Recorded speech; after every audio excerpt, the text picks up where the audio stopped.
need to change something. You need to have better boundaries, okay? So that's what we're going to talk about tonight. You really want to focus on how you want to feel all day, every day. And part of living a life that you get to divinely design, that has all the pieces in it that you want, that you get excited about, part of doing that is having a goal like, these are the ways I want to feel all the time and around all these people, right? Like, that's a huge part of that. So here's the thing, you got to know how you want to feel. Step one. How do you want to feel? And you got to bring awareness to that. And don't just think it's obvious, right? You really want to take a good look at it and think like, what are the ways that I really want to be feeling every day? Step two to that is to bring awareness back to your feelings all the time. A lot of empaths do what I call unplugging. They kind of unplug their feelings because they're like, you know what? My emotional needs, I have too much trouble getting them met. So it's just easier if I don't focus on how I feel all the time, because it's just disappointing, because I know I can't make myself feel all the happy ways I want to feel constantly. And other people make me feel bad. So I don't want to be connected to that. I don't feel good about standing up and working towards feeling a way that I want to feel. So I'm just going to disconnect from the way that I feel. And I'm not going to look at that. And that's going to be easier. That's going to save me from pain. The problem with that is that it does not work. It doesn't work at all. Okay. So what you want to do is you want to start taking in a new truth and a new mindset around that. Okay. Disconnecting from your feelings and not paying attention to them does not mean that they're no longer affecting you and that you're not experiencing them. All you're doing by not bringing awareness to them is not bringing them up into your conscious mind all the way. They're already existing in your subconscious. And what happens when you do that, you don't process them, is they get stuck in your body, okay? And your body processes that as stress.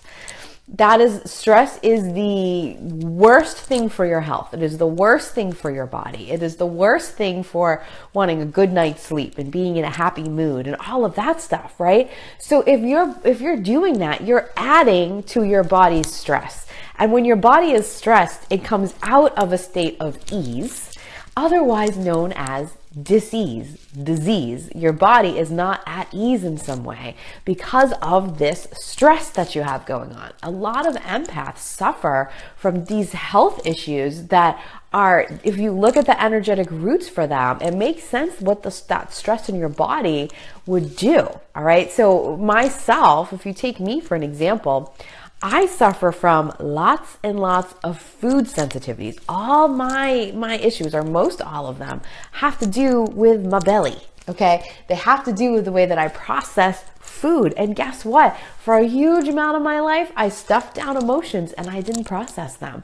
So it makes a lot of sense that what developed in my body was an inability to process what I was taking in, because I wasn't doing that in a healthy way with emotions.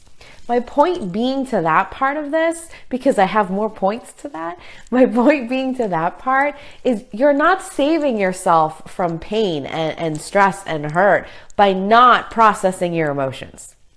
Another thing that empaths tend to do is say, I'm not going to feel that stuff because I'm not sure I can handle that. I'm afraid if I bring those fearful feelings or those angry feelings into my awareness, that I'm going to feel them and they're going to knock me down on the ground and I'm never going to be able to get up again. I won't survive it. All right. That is so far from true. It's not even funny. The most emotionally sensitive people, the empathic people of the world, are the strongest people. You're given that ability and the gift of empathy so strongly because you're strong enough to handle it, because the world needs a kick-ass, strong warrior like yourself to be able to feel and process all this emotion so that you can help the world and the people in it in some way. So the God/the universe/the angels don't pick somebody. They don't pick you and go, oh my gosh, let's make this poor little soul suffer with way too much emotion that they can handle for their whole life. doesn't happen. They go, you know what? That is one strong soul right there. That is one kick-ass person who is on a mission to make the world better. She can handle it, or he can handle it. So they'll get that gift. They'll be allowed to experience that.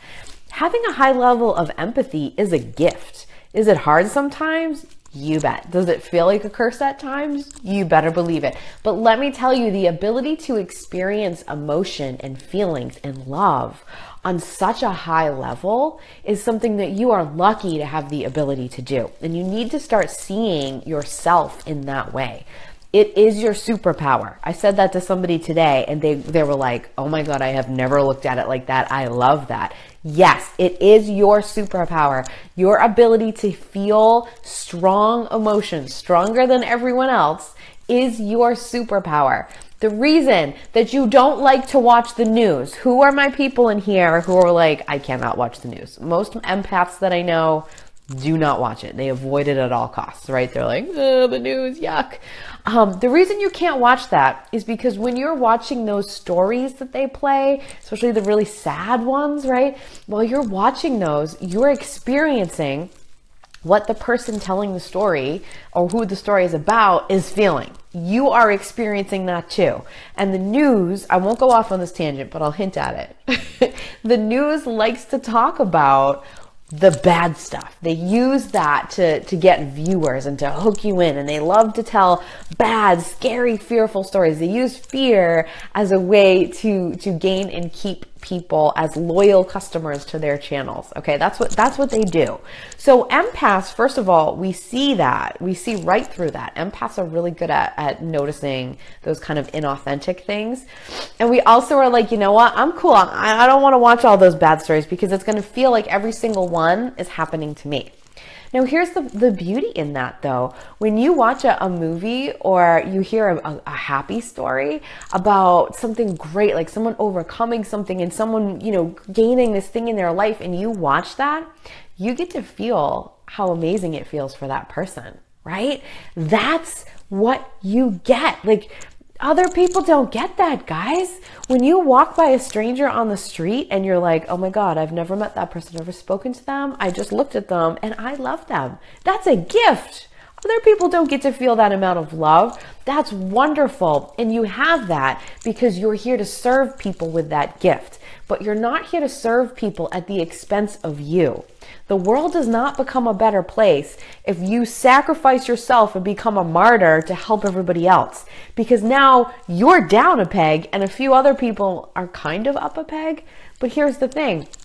If you can't set healthy boundaries, you're not really helping anybody. I know that might sting a little, but I'm going to sting you with it. I'm going to sting you again. I'm going to say it again.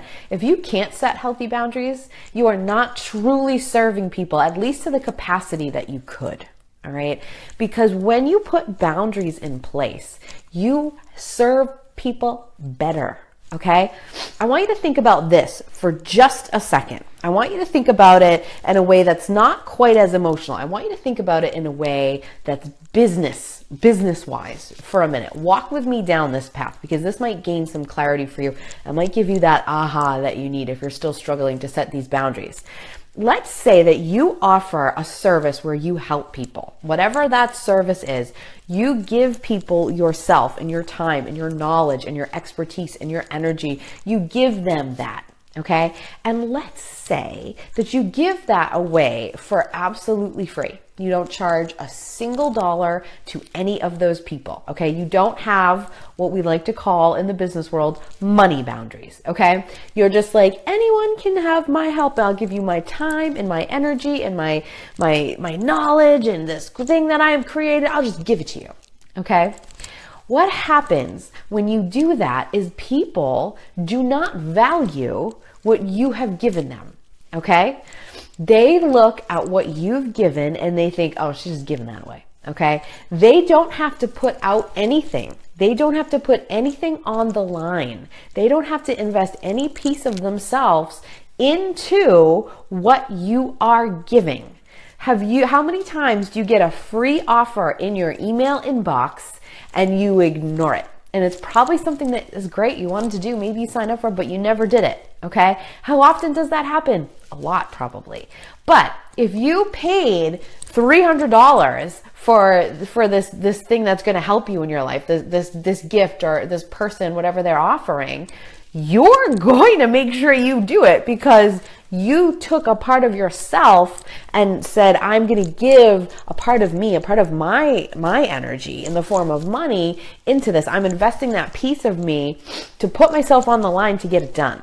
Okay? And you're going to value it in a different way. Does that make sense?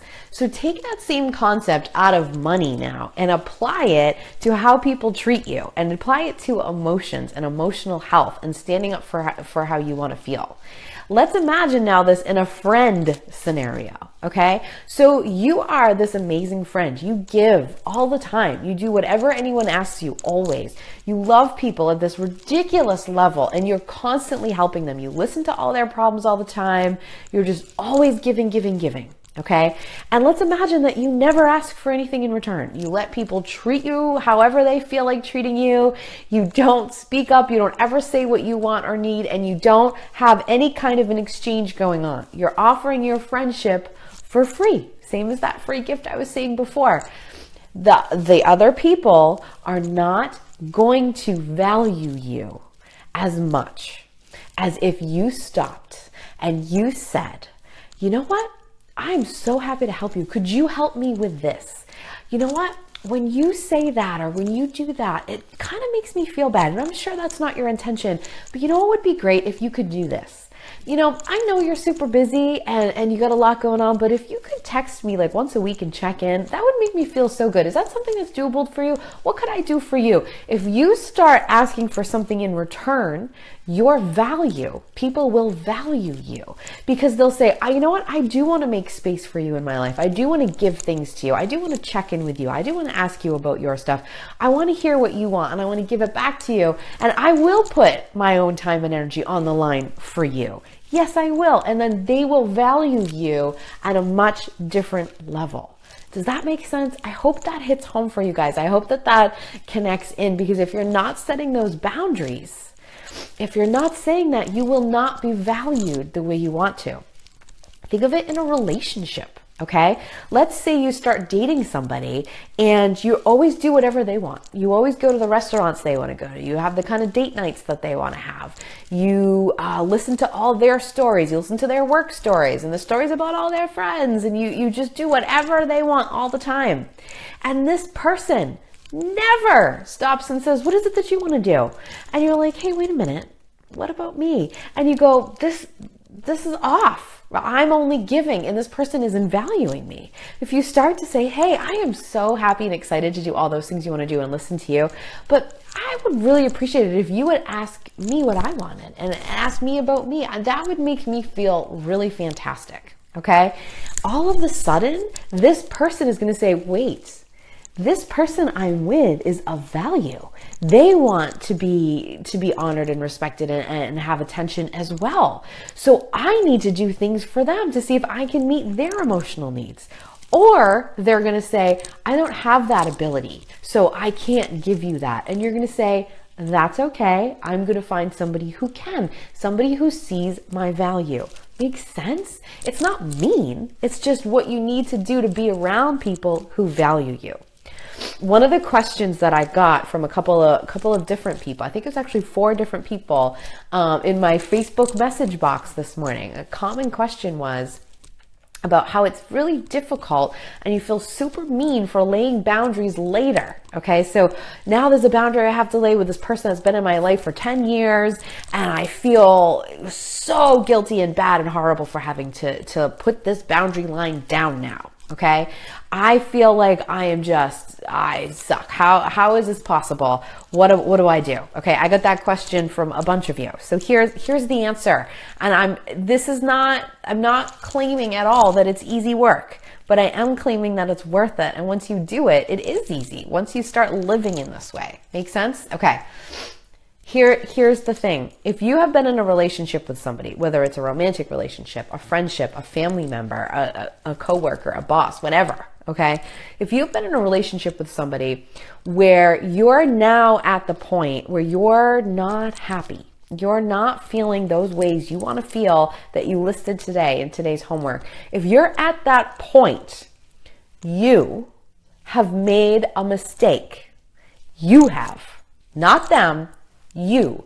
You did not lay these boundary lines. You did not offer this person the knowledge of what it is you need, and you did not teach them how to treat you. You didn't do that back 10 years ago, okay? So now you have to do it.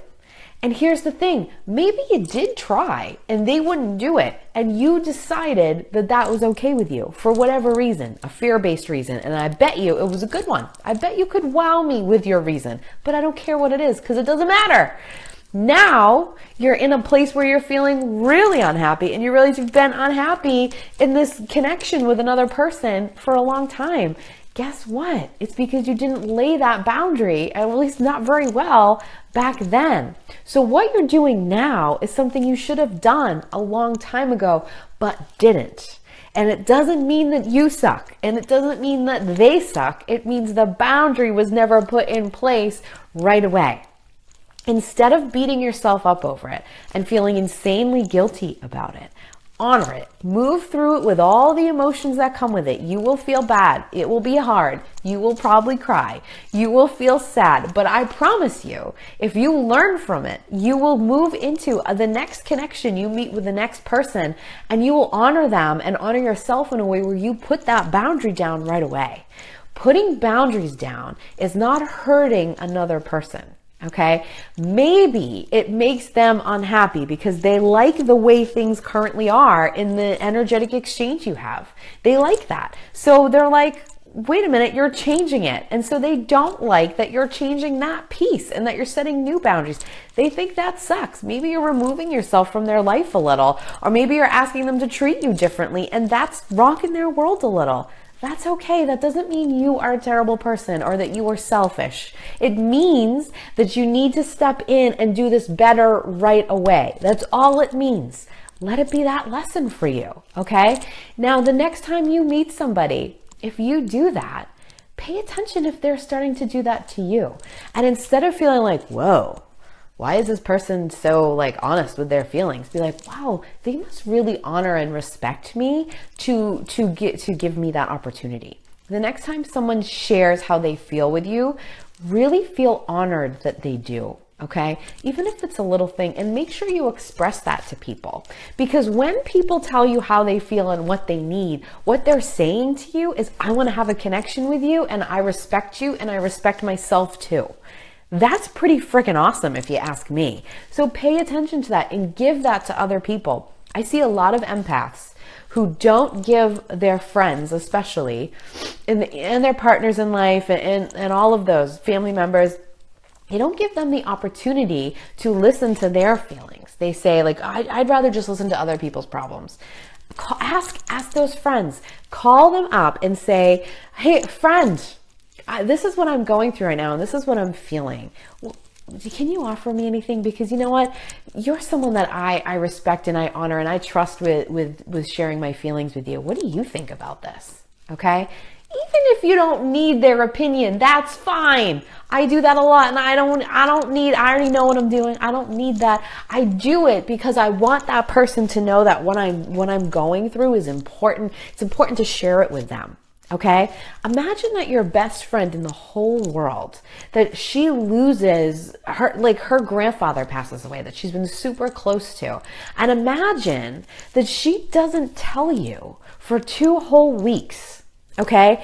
And maybe her reason for not telling you was she didn't want to bother you. Okay? But I'm going to venture a guess, and you can let me know. Throw some hearts or likes across the screen if this is true, that you would feel offended and you would feel hurt that they didn't share that information with you, that they didn't decide to have you be a part of what they were going through and allow them to help, let them help you move through it, right? So yeah, I see him coming across. So you have to do that for other people. That's a two-way street, my empathic friends. Okay, that is a two-way street. You need to give people that opportunity, and it can be in small ways. It can be little things. You can call and say, oh my goodness, I am feeling this way about this situation.